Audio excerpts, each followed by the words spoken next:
Jermain Douglas, coach central. All right, Mr. Douglas. Tough game in the first half specifically, but you guys came out 5-0 victory. How will you evaluate your team performance today?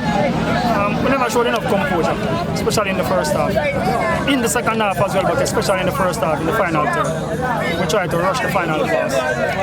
Tried to shoot from far when we should have just tried to break the lines. All right, in the second half, things started to flow and the goals started to come in as well. What was the instruction at halftime? Well, they came out playing a high line, and I think the instruction was to just use the width. Try to play diagonal and get over the top. Runners coming from deep. But the final pass was never connected until late in the game.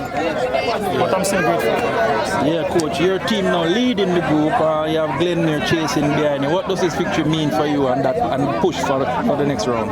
Well, when we started, objective was to get 18 points. Once we get 18 points, that should make us qualify for the second round. That is still the objective, and we are still trying to get 18 points. Right, and Glenmere breathing down your neck? Well, it has been a tight group all season. If it's not Glenmere, it's Old Harbour. So we just have to hold on, try to withstand the pressure, and keep collecting the points. How important is the 5-goal margin?